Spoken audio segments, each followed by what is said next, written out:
Hi, I'm Don Catman, president of JD Associates. And before starting JD Associates over 20 years ago, my partner John Deary, my wife Bonnie, and I owned and operated home electronics stores.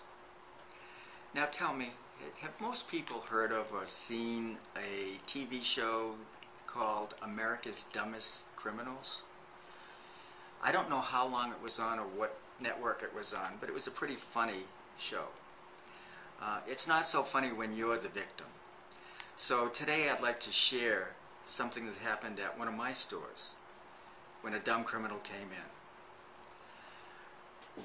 Owning home electronics stores, we carried very high-ticket items. We carried stereos, videos, TVs, camcorders, all kinds of things that if you lost one, you'd really lose a significant amount of money. So we did everything we could to try to protect our investment. We had a security system that actually wired all of our equipment together so that if somebody tried to break that wire, the alarms would go off. We had video surveillance throughout the store, and along with that surveillance, we had monitors in the back office where we could watch what was going on, and the manager also had access to the monitors so that he could see blind spots in the store. We had a security gate so that as people walked in and out, if they walked in with out with something that had a tag on it, the alarm would go off, and you know what that's like, and a lot of stores completely ignore that. People will walk out with all kinds of things and the alarms will go off and it's like nothing's happening.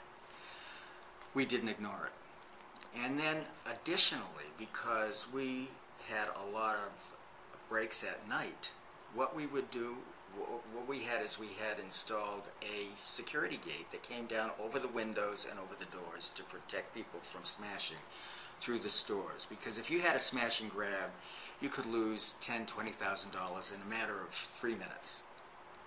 So we thought we were pretty well covered. I don't think so.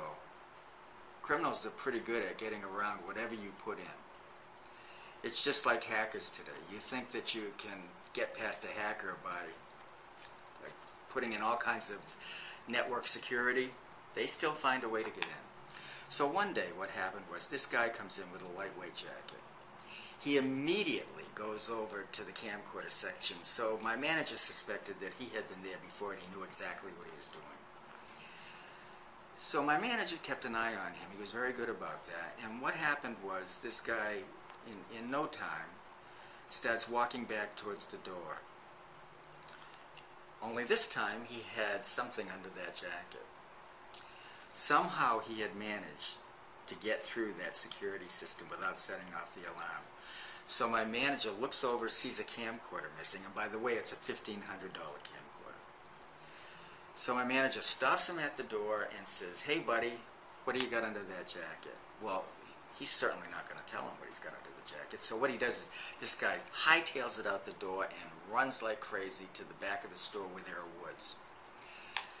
This obviously caused a commotion in the store, and two of my best and most loyal customers decide they're going to catch this guy. So they go tearing out the door after this guy. By the way, that's not a good idea to have your customers chasing this guy, or for that matter, anybody chasing this guy, because this guy could have been a nut job and had a gun or a knife or some kind of weapon and could have really hurt somebody. But they did it anyway because they liked us.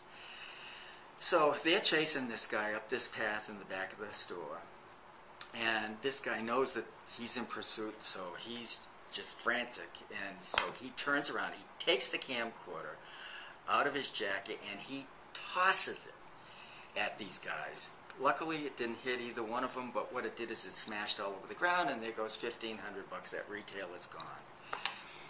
So these customers decide they're not going to stop. They want to get this guy. And so they're running like crazy after this guy. And this guy is still frantic, and so what he does is he takes off his jacket and he rolls it up in a ball and he throws his jacket at them. Again, it doesn't hit them, they're not hurt, whatever. But they decide at this point in time, just let the guy go. Damage is done, they're not going to keep running after him. So they pick up the remains of the $1,500 camcorder and they pick up this guy's jacket. And they come back into the store and put everything on the counter, and lo and behold, inside the jacket is this guy's wallet with all his IDs in it. Pretty smart, huh? Unfortunately, in Massachusetts at that time, that kind of shoplifting was considered a misdemeanor, and this guy got off scot-free. You know, the good thing about that particular kind of crime is I knew exactly what I had lost. I lost a $1,500 camera at retail. That's not where most of the crime takes place in retail, because in retail, there are also smart criminals. And you know what they're called? They're called employees. You might not believe it, but almost 50% of all crime at retail is committed by employees. Your own employees that you would never suspect.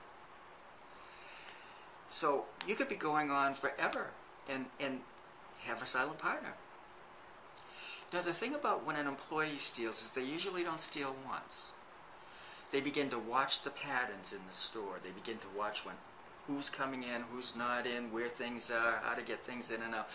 They become very adept at that. So that employee could be stealing things for months or sometimes even years, and thousands of dollars.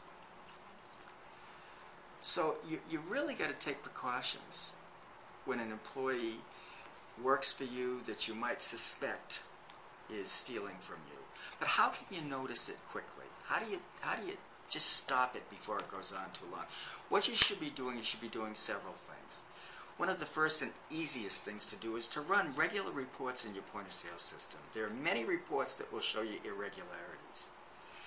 So if you run a report, let me give you an example. If you run a report on returns, and you start to notice a consistent irregularity in returns, that one particular clerk is making quadruple the returns that another clerk is making, you should be suspicious, and you should actually check that out.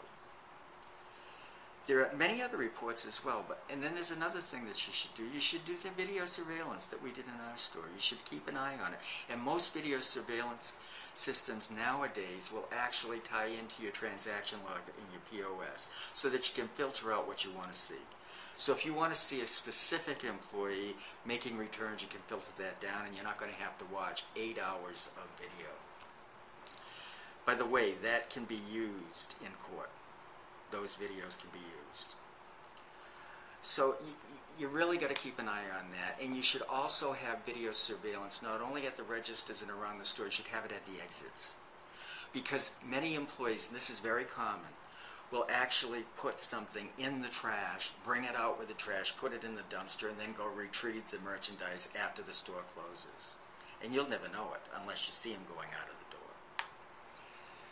So those are a couple of things you can do right off the bat to start to notice what's going on in your store. You know, the other thing you can do is you can reward your good employees for reporting other employees when they think they suspect or they know that they're stealing. This also improves morale, because there usually aren't a lot of employees that are doing this. It's not the whole store. And you know what? If shrink is going to affect their income, then they're going to want to stop it. Most employees are honest people, but there are a few bad apples, and you got to catch them. And you got to catch them quick. Otherwise, you're going to be beat for a lot of money. So those are some of the things that you can do to actually help lessen shrink. You're never going to prevent it. It's going to happen no matter what. But try to take some of those precautions and see the difference. And it's measurable. Well, thank you for listening today. And next month, I'll bring you another story of a dumb criminal. Take care.